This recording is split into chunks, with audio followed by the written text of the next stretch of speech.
नमस्कार। आज म ग्रीनल्यान्डको साइन्स प्र्याक्टिकल क्लास र प्रोजेक्ट वर्क्स सम्बन्धी केही जानकारी गराउन चाहन्छु।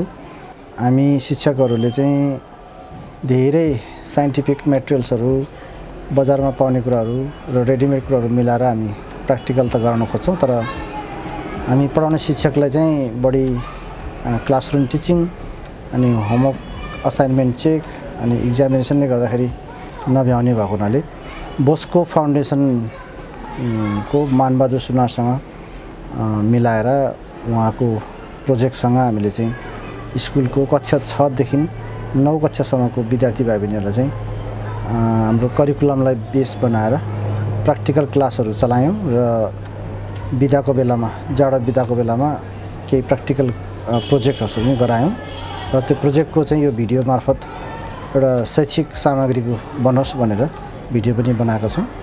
र विशेष गरेर चाहिँ नेपालको सिडिसीले बनाएको कार्यक्रमहरू चाहिँ साइन्सलाई प्योर साइन्स नै बनाएको छैन र कतिपय कोर्सहरू चाहिँ यो डिस्कभरी टाइपको चाहिँ मोडर्न टेक्नोलोजीसँग जोडेर थ्योरिटिकल बेसमा पढाउनु कोर्सहरू भइदिएको भए अझै राम्रो हुन्छ जस्तो लाग्छ। अब साइन्सलाई चाहिँ अरू गेम्सहरू अरू मोडर्न टेक्नोलोजी त जोडेको छ, तर त्यो पनि वर्ड एक्सेलतिर माइक्रोसफ्ट अफिसतिर जोडेको हुनाले अझै राम्रो भएको छ लाग्छ मलाई। त्यसैले साइन्समा जति प्रगति भएको छ, मोडर्न टेक्नोलोजी युज भएको छ, त्यो कुराहरू चाहिँ हाम्रो क्लासरुममा आइदिने हो भने चाहिँ हामीले नानी बाबुहरूलाई चाहिँ त्यो बेस बनाएर केही नयाँ टेक्नोलोजीसँग साक्षात्कार गराउने हामीले चाहिँ विद्यालय शिक्षामै सिकाउन पाए राम्रो हुन्थ्यो होला जस्तो लाग्छ मलाई। अब अरू सानोतिनो चाहिँ घरायसी सामानहरूमा पनि थुप्रै टेक्नोलोजीहरू नयाँ नयाँ एडभान्स टेक्नोलोजीहरू युज भएको छ। त्यस्तो टेक्नोलोजीहरू कसरी बन्छ, कुन थ्योरीसँग बेस भएर बन्छ भनेर त्यस्तो सामानहरूसँग पढाउन पाए र उनीहरूलाई त्यसमा चाहिँ प्र्याक्टिकल गराउन पाए अझै आधुनिक शिक्षा हुन्थ्यो होला भन्ने लाग्छ मलाई।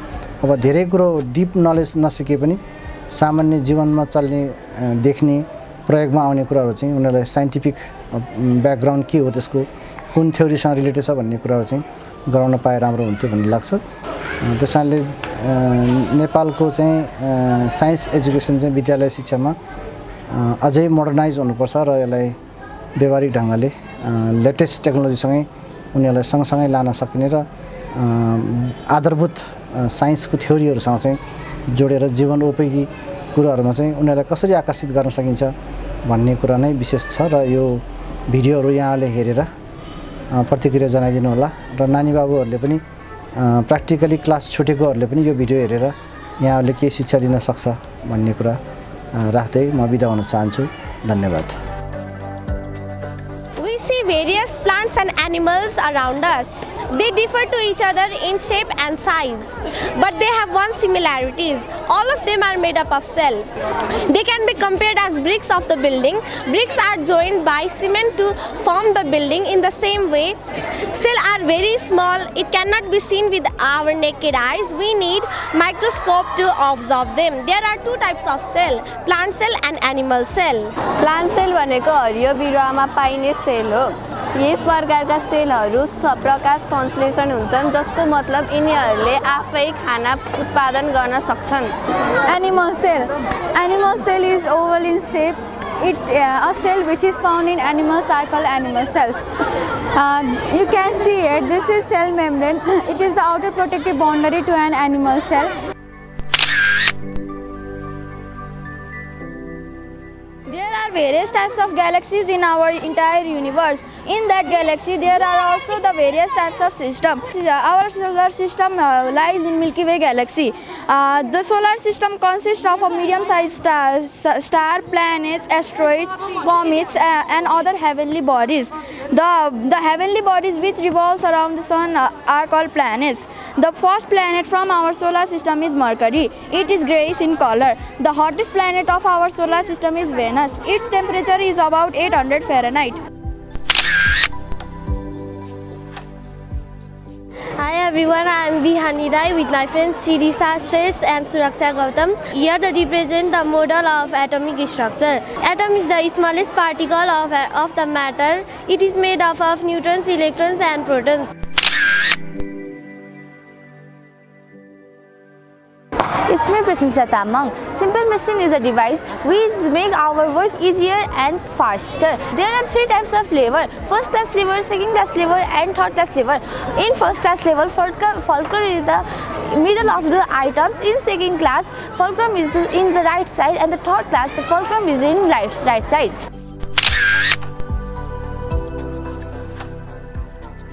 First of all, I would like to tell you about the excretory system. What is excretory system? Excretory system is a passive biological system that removes excess and unnecessary materials from the body fluid of an organism. It is important because it helps our body eliminate the metabolic waste, control blood, and maintain a balance of salt and water. उत्सर्जन प्रणाली हाम्रो शरीरमा हुने एक प्राकृतिक प्रणाली हो।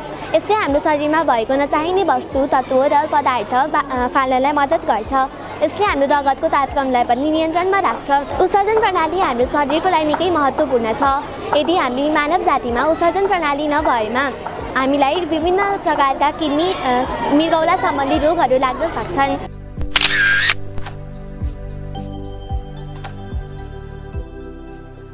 We can see here, museum specimens means that the preservation of animals which are in the endangered can be preserved for a long period of time. We can see here, this is a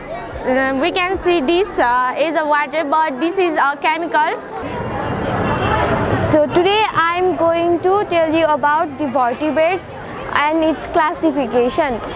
Firstly, there is Pisces. Pisces, for example, roe and labio. They breathe through gills. They are cold-blooded animals. And secondly, there is reptile. For example, lizard. They crawl on land. They have dry scales.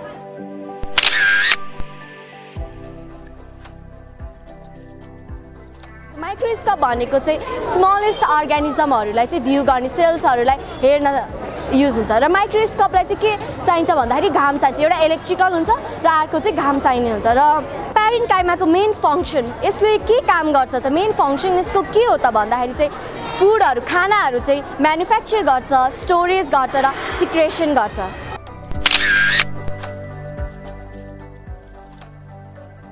Smart blind stick भनेको चाहिँ mainly भनेको चाहिँ अन्ध मान्छेहरूको लागि प्रयोग गरेको हुन्छ।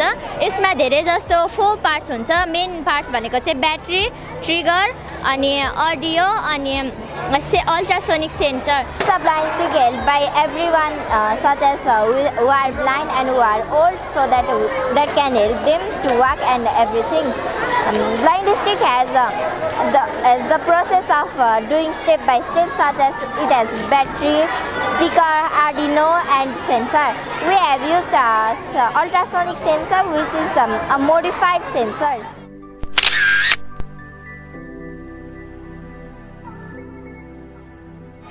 So this is a solar street light, and the material we used making this solar street light is solar panel, LED bulb, charge controller, inverter, and battery is also used in real ones, but we can make it by modifying too.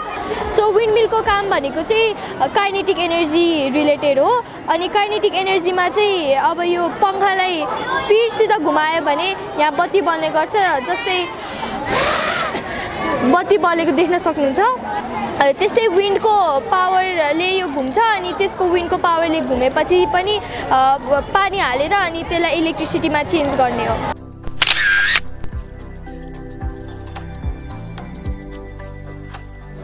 Our body is made up of different systems which consist of different organs and tissues and cells. The cells also consist of different organelles, in which nucleus is one of them. Nucleus comprises of 13 chromosomes, which are also known as DNA. Our model DNA only shows its general structure. It doesn't show more complicated things like its function and etc. As we can see, DNA consists of 2 parts. Its backbone and its base. Backbone is being represented as this plastic tube, and the bases are being represented as these color sticks.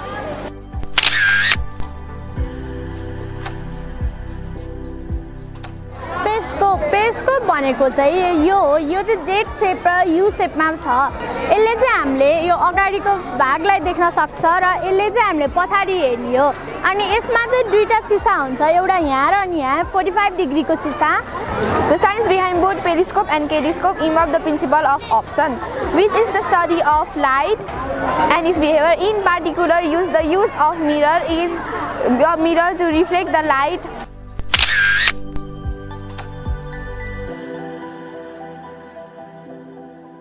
Earth is the only planet of the solar system where life is possible. Crust. You can see that the crust is the outer layer of the Earth. It ranges below 5 kilometer and 50 kilometer.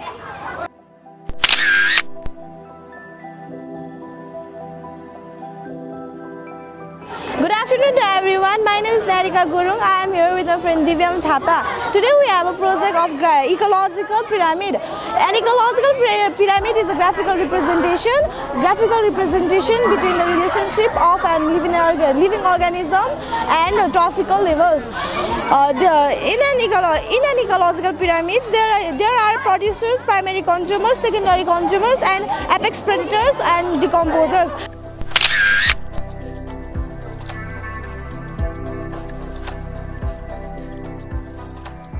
This is a model of our human body, and it has been shown a model of blood circulatory system. Blood circulatory system refers to the system in which blood flows through the help of heart to various organs. It consists of three parts, which contain blood cells and plasma, blood vessels, which contains arteries, capillaries, and veins, and there is also heart, which is the main part of a organ circulatory system.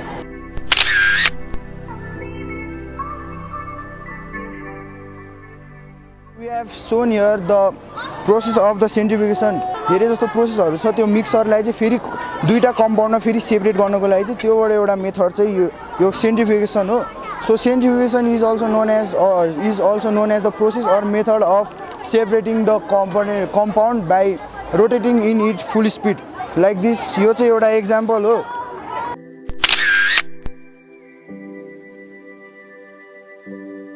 Today we are going to explain how does digestive system works.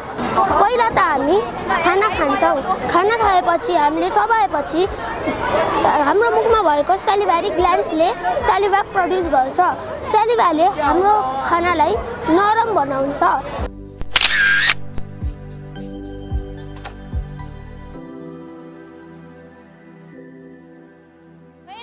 Apply force over here, the water cannot get compressed, so it goes through this small pipe. It's got through this small pipe, and when the pressure is created and this goes up, when we let it back, it goes down, and also pressure also goes down. It is used in many stuff like car brakes, mining, construction.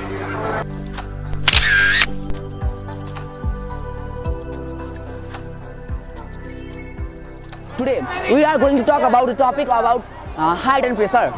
Here, first of all, we have pressure, liquid pressure. The pressure exerted by liquid is called liquid pressure. It increases with the depth. It is as shown in the figure. The deepest point have more liquid, so it have more depth. So I'm going to tell you about a water rocket. I have two methods of water rocket. One is without a cork method and one is a cork method. With a cork method, so we're gonna नेपालीमा भन्दा हुन्छ है. So हामीले चाहिँ त्यो हावा हाल्ने हुन्छ बलमा. त्यो हावा हाल्नेले चाहिँ यहाँ हावा हाल्नुपर्छ. पहिला चाहिँ फ्रिक्सनले यसलाई रोकिदिन्छ. फ्रिक्सनले उड्नबाट रोकिदिन्छ. पछि चाहिँ यहाँ पानी हुन्छ. पछि चाहिँ त्यो फ्रिक्सनमा आफ्नो क्यापेसिटी लुज भएपछि चाहिँ आफ्नो यहाँ पम्पको कारणले चाहिँ यो निस्किन्छ.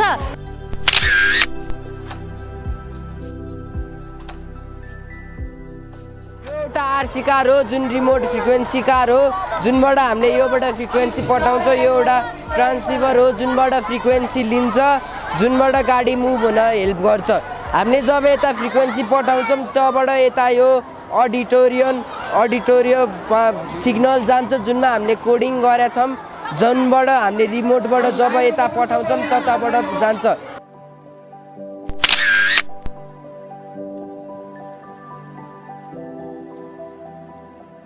this is our model of a gun. It's M187, a type of research gun. So how this works is, when we pull the trigger, then the hammer is released and it propels the projectile, which is normally a bullet, through the alley and out of the barrel. So this is based on Newton's third law of motion, which states that every action has its equal and opposite reaction. A gun can be used for protection, it can be used for warfare, and can be used for various other things. It's normally prepared in laboratory.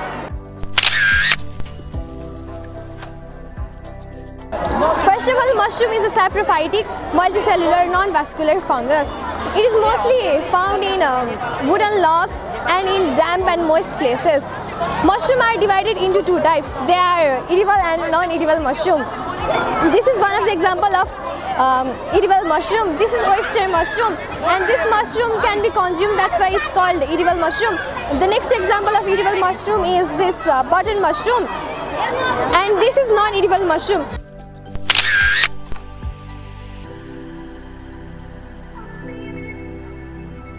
Mass to volume. It is calculated by the formula mass upon volume. In Nepali, we can say that density means घनत्व. घनत्व भनेको तौलदेखि अन्यातसम्मको अनुपात हो. यहाँ केही एक्सपेरिमेन्टहरू छ जुनले चाहिँ relative डेन्सिटीलाई prove गर्छ. अब पहिलो एक्जाम्पल यो हो जुनमा हामीले पहिला पानी हाल्यौँ, त्यसपछि तेल हाल्यौँ. पानीको डेन्सिटी बढी भएर पानी तल भयो अनि ओइलको डेन्सिटी बढी भएर माथि आयो. अनि अर्को एक्सपेरिमेन्ट हाम्रो यो रहेको छ. यसमा नर्मल पानी छ, यसमा नुन पानी छ. यसको नुन पानीमा घनत्व बढी भएर यो माथि तैरिन्छ भने यो नर्मल पानीमा घनत्व कम भएर यो तल डुब्छ.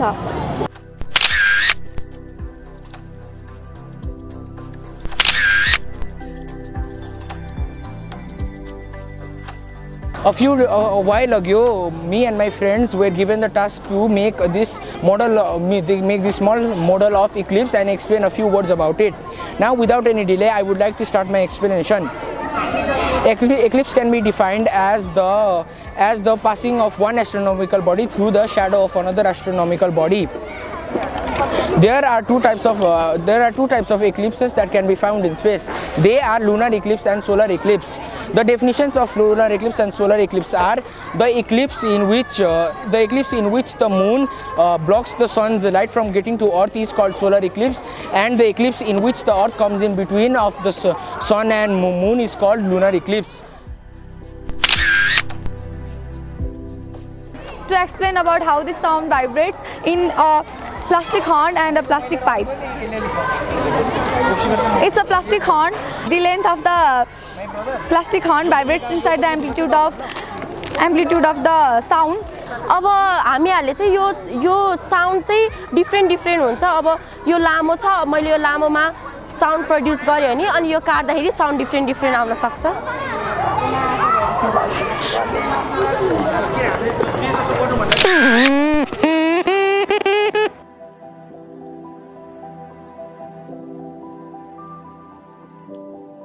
There are various types of galaxies in our entire universe. In that galaxy, there are also the various types of system. In that system, our system name is solar system. Our solar system lies in Milky Way galaxy. The solar system consists of a medium-sized star, planets, asteroids, comets, and other heavenly bodies. The heavenly bodies which revolves around the sun are called planets. The first planet from our solar system is Mercury. It is grayish in color. The hottest planet of our solar system is Venus. It is around 800. Its temperature is about 800 Fahrenheit.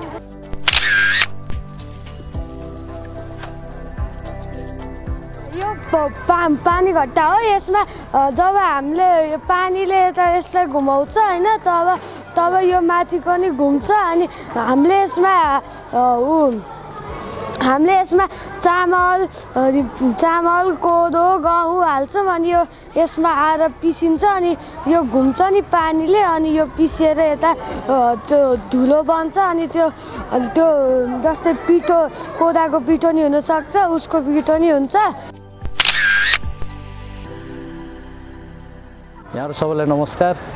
म चाहिँ engineer Man Bahadur Sunuwar. बक्स education private लिमिटेडबाट हाम्रो यो जुन Greenland स्कुलमा चाहिँ यो हाम्रो दोस्रो सेसनको चाहिँ साइन्स प्र्याक्टिकल प्रोग्राम हो र यस अन्तर्गत आज हामीले चाहिँ एउटा विद्यार्थीहरूले बनाएको एजुकेसनल मेटेरियलहरूको डेमोन्स्ट्रेसन प्रोग्राम राखेका छौँ र यसमा चाहिँ यसो तपाईँहरूले हेरेर त्यो अनुसारले सल्लाह सुझाव दिन सक्नुहुन्छ।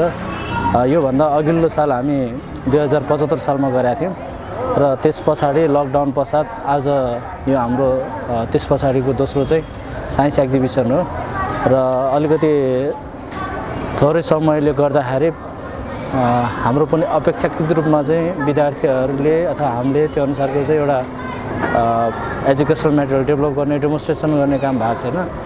अब आउँदो दिनमा चाहिँ अहिले भएका कमी कमजोरीलाई सुधारेर हामीले चाहिँ अझ योभन्दा प्रभावकारी ढङ्गबाट साइन्स प्र्याक्टिकल प्रोग्रामका साथसाथै हामी त्यो अनुसारको एजुकेसनल मेटेरियल डेभलपमेन्ट र एक्जिबिसन गर्नेछौँ भन्ने प्रतिबद्धता जनाउँदै मेरो आफ्नो भनाइहरू यहाँ टुङ्गाउँछु। हस्त, धन्यवाद।